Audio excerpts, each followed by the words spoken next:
Hello, I'm Bailey Leasure, and it's the Leasure Sports Podcast, and I'm going to talk about the news and sports since my last podcast. There's actually been a lot, and I'm going to kick it off with the Stanley Cup Finals.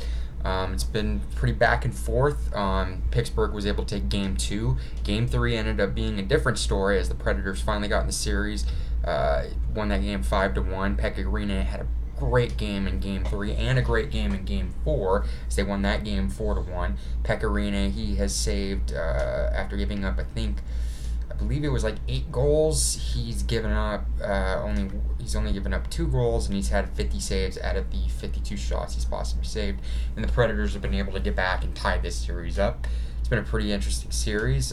Some weird moments. I guess PK Subban had him and Sidney Crosby had words in Game 3, and there was some kind of breath phrase.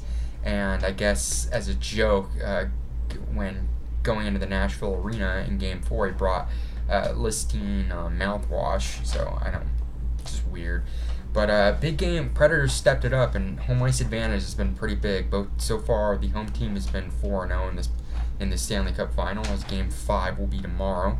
It's gonna be a pretty good game. I think I have a good feeling that both teams are going to defend their home ice. But I will say this: if the Predators somehow can do what they almost did in Game 1, which was take the home ice advantage, I feel like if they win Game 5, they're gonna win. They're gonna win the series. But I also Pittsburgh. They won game. They won last year. They won the Stanley Cup Final on the road, so they could do it again. But I think it's going to be a pretty good series. And Game 5, I like the Predators. I like the momentum of Pekka Rinne. If he plays exactly like he did in Game 3 and 4, I think the Predators are going to win Game 5, and I think I expect him to do that. I think he's handled the pressure. He's adjusted to it, and he's made a big turnaround here in these Stanley Cup Finals. So I'm gonna, I like the momentum going. I think Crosby and Malkin, they got to step up. But I like the Predators in Game 5. I'm gonna take them in Game 5. Moving on to the NBA Finals that kicked off this past week. Game 1 and 2 was a blowout. The Warriors, led by Kevin Durant, were able to win games 1 and 2 by a combined 42 points, only 6 points short to what they scored last year going up 2-0 in the 2016 NBA Finals, which put them up 2-0. So we'll see what happens there. I think the biggest factor in this entire series is Kevin Durant. The Warriors were already, very superstar team, and you add Kevin Durant, now you're, a megastar team. But, he's been the factor in this series, and a lot of people criticizing the way, LeBron's not playing well. I think LeBron James is playing well. I think there's no question about that. I think the problem is that defensively, I don't want to single out any player or any, I don't like really singling out one player. I think it's the old team. They're not defending well. And, they're not... but it's so hard to defend this Warriors team because, we got Kevin Durant covered, but we don't have Curry, covered. Oh, we don't have Curry covered? Oh, we got Klay Thompson. Oh, we don't have Klay Thompson. We got Andre Iguodala. Oh, we don't have Iguodala, we got Iguodala covered. Oh, no, we got Draymond Green. It's very hard for them. Definitely the Warriors bench, and, their top 5, are definitely bigger. I mean, obviously, the Cavs have LeBron James and Kyrie Irving, but it's just not been going well. But this is the same path that the Cavs were under on last year, down 2-0, and they won Game 3 by a lot. And it looked like the Warriors were going to run over that with that series in the first 4 games. But as obviously they came back from a 3-1 deficit, Warriors blew the 3-1 lead, and the Cavs were able to win the series last year. I think it could happen, but you know what? At the same time, they didn't have Kevin Durant. So that's the factor. But I will say this: Game 3 is going to be pretty big. You know what? I like home court advantage. I think the Cavs. It's so hard for a team to do that. Even though the Warriors, I feel like, are capable of sweeping the Cavs, I don't think that's going to happen. I think the Cavs will probably win Game 3. We'll see how they play well tonight. That game's going to be coming on actually very soon. If you're on the West Coast, it's about 6 o'clock. It's coming on, so check that out on ABC. I think I got the Cavs winning. Very close game it's going to be tonight. A lot closer. I don't think it's going to be a blowout again, but you never know. But I like the Cavs in Game 3. So moving on from the NBA news, I'm going to go into Major League Baseball. Diamondbacks yesterday started off a 6-game homestand. They're finally back after a long 11 straight game road trip. Diamondbacks disappointingly were 5-6 on that road trip. Split with the Brewers, had a decent series against Pittsburgh. Won the home opener against Miami, but lost last three straight on the road. And the road record's not been great. I think they're 3 or 4 games behind 500 on the road, including the disappointing Saturday game in which they were no hit by Edison Volquez. That's the second time I think the Diamondbacks have been no hit against the Marlins too, the same team. But Diamondbacks were able to start off the homestand yesterday on a great note. Robbie Ray having another great outing, and he was able to go 6 2/3 innings and was able to get 11 strikeouts, a season high for him, tied for a season high, and he was able to win that game. Diamondbacks were able to win that game 10-2. As of right now, I think since the Dodgers just won today, I believe going into this game, which Zach Greinke will pitch tonight, they have a half game.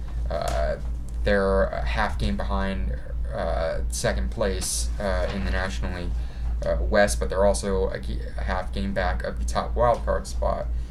A lot of questions on this pitching staff. Patrick Corbin has been not doing well recently. Diamondbacks have had a lot of starting pitching injuries since Shelby Miller's season-ending Tommy John surgery. Taijuan Walker's still on the disabled list. Diamondbacks have had a lot. The injuries are starting to pile up. AJ Pollock's day-to-day on the disabled list as of this podcast. Yasmani Tomas was sent down, wasn't sent down. My mistake. He was put on the 10-day disabled list with an injury. They called up Zach Godley, who questionably they sent down. Braden Shipley was started in his spot. I don't know. Braden Shipley's not been great in his 2 starts since being brought up, but he was able to get Zach Godley's being sent up. And in the meanwhile, Jeremy Hazelbaker, who I really actually liked pretty when he was up, he was sent. He's been brought up in the injury of in place of the injured Yasmani Tomas. So we'll see what happens there. A lot of questions for this pitching staff. I mean, I think after the All-Star break, to me, the pitching staff should be Greinke, number 1. They like the lefty-righty things. Greinke, Robbie Ray, Taijuan Walker, Zach Godley, and Randall Delgado. I know there's more righties in that, but I think Delgado's been pretty good on the road or in his kind of relief. He's been the emergency starter. I like him in that role. I think Zach Godley. To be honest, they should quit sending him down. I think he's done enough to earn a starting position on this roster. So we'll see what happens there. As far as outfielders are concerned, you know what? Tomas has just been disappointing. After he got off to a decent start, but he's kind of been disappointing. Honestly, I think if there's any player the Diamondbacks might trade, I think he'd be the top trade candidate. As far as outfielders concerned, maybe they're just keeping him with depth. But Gregory Blanco's done really well. Once Pollock gets back, and they'll have their healthy outfielders, and we'll see what happens there. I'm gonna before I talk about the standings in a second. I'm going to talk about what's been going on in Major League Baseball. Gene Segura was put on the disabled list not too long ago, but in the meanwhile, he just recently signed a 5-year, $70 million extension with the Seattle Mariners, so good for him. Scooter Gennett against the St. Louis Cardinals had a really big game yesterday. He hit 4 home runs, the 17th Major League Baseball player to do that. And also, as far as other news, Giants acquired Sam Dyson from the Texas Rangers to hopefully get some bullpen help. They're way back at the standings right now. They got him for a player to be named later and cash So we'll see what happens there. Now I'm going to talk about the MLB standings as they're going currently. Yesterday, the Houston Astros, which has the best record in all Major League Baseball, their long winning streak ended. Disappointing for them that it did end because they unfortunately, I think they blew like a 6 or 7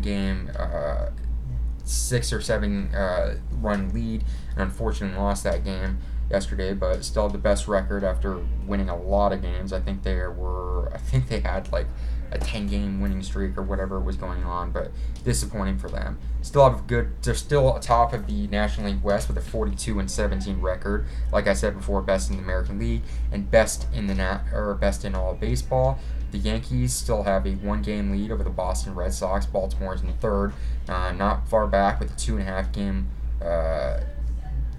games back. Minnesota is still on top, game and a half over the Cleveland Indians. Detroit's not far back of 2.5 games back. It's somewhat of a competitive division. Kansas City's been disappointing, but even in last place, they're only 5.5 games back, so they're not terrible.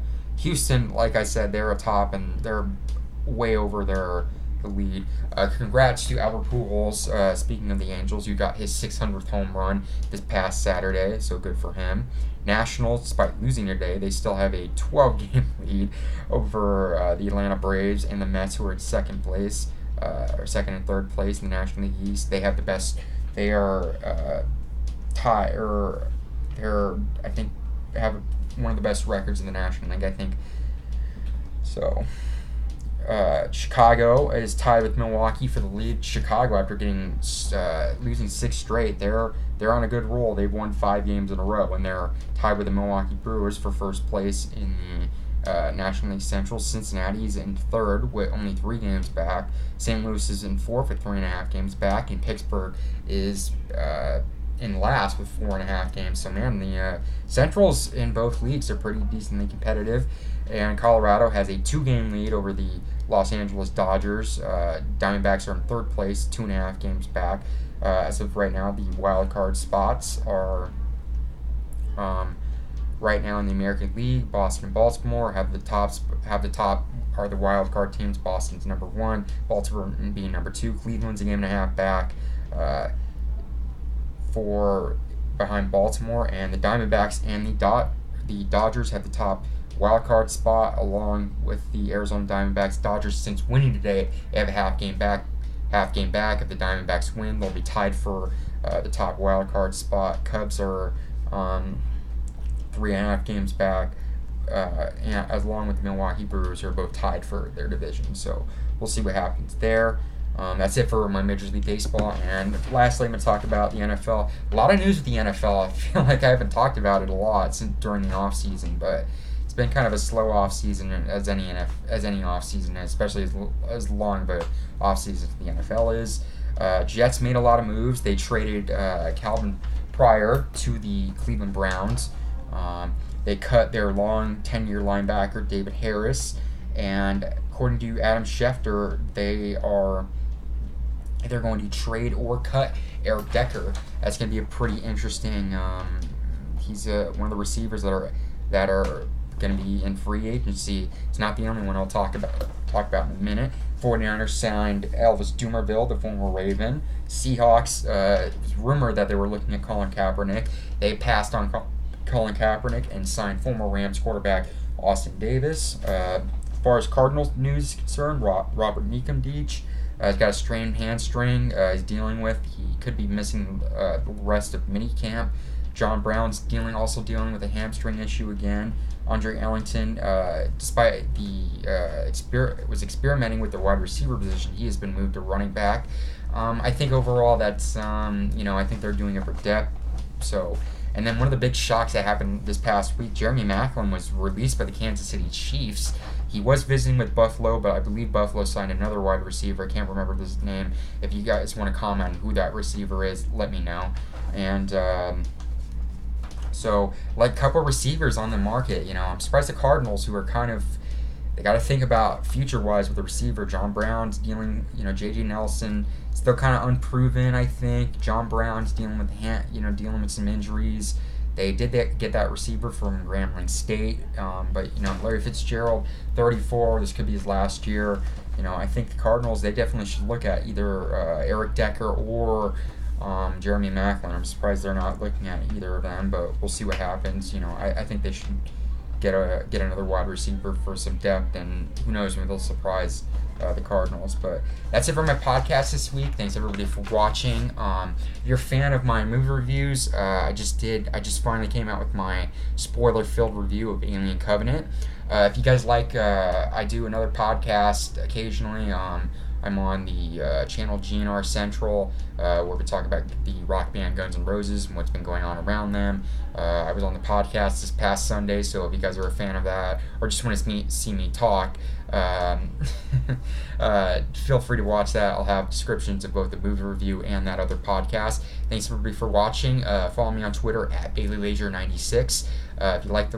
If you like the video, click like, comment if you agree or disagree on my views, and comment of what you thought about the My Sports, the news I talked about, and subscribe if you like the content on my channel. So thanks everybody for watching, and I will see you all later.